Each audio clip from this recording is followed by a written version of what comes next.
Okay, so I'm telling funny stories, right? I'm telling stories about my Aunt Honey. I'm telling stories about my life. I'm telling, things like that. And I was remembering back before my son James was born, I went to work at this Italian deli called Peppina's Italian Deli.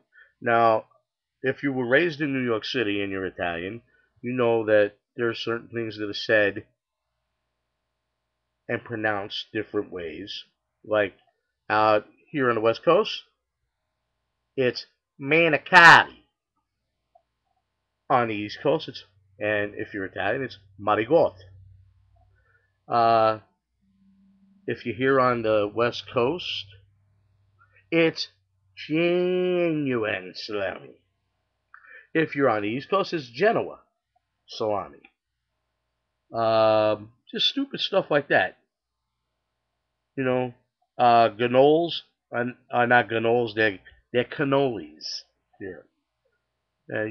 Things, weird stuff. So started working this little deli, Peppina's, over on Trop, and guy guy comes in and he's got a southern accent and he goes, "Howdy." And I said, "Hello." He says, "I'd like 2 pounds of that genuine salami." I said, "Huh?" He said, "Genuine salami." I said, "No, no, no, no." I said, "Sir, you mean Genoa salami?" Listen, dadgummit, I know what I'm talking about. I'm Italian. I was born and raised in Texas, but my family's Italian, and I know how to pronounce it, and it's genuine salami. And I looked at him and I said, "No, sir, it's pronounced Genoa salami. It's spelled Genoa salami." Listen, doggone it, I told you it's genuine salami. All right, sir, how much do you want? I need about 1.5 pounds of genuine salami. And by the way, do y'all sell any of that there manicotti? You mean muddy off? Listen, I told you it's manicotti, and I want some. All right, sir. All right. So how much you want of that? I want about 4 pieces of that manicotti, and I need some of that ricotta cheese. And I'm thinking, oh God, I can't win with this guy.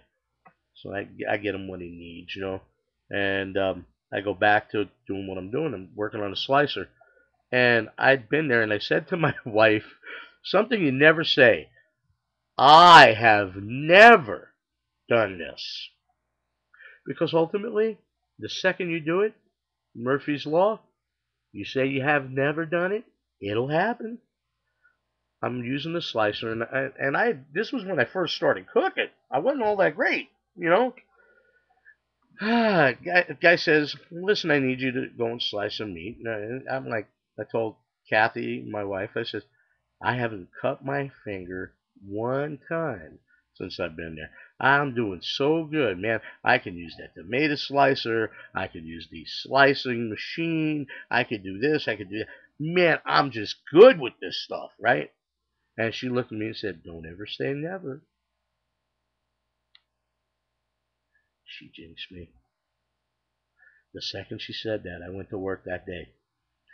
I came home, I had a bandage on every finger. All 5 of my right hand finger covered in band-aids. I cut myself on the slicer. I cut myself on the tomato slicer. I was opening a can and cut myself with the can opener.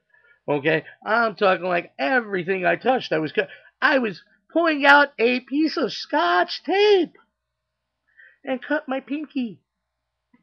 So I'm sitting there and I got all these band-aids on my hand, right? And the lady comes in and she looks at me and she says, "I need 1.5 pounds of roast beef." And I went, "Okay, ma'am." And she looked at my hand and she says, "Could you have that other person over there slice it for me?" That's a story. I hope you enjoy it. If it's not funny to you, it was at least funny to me.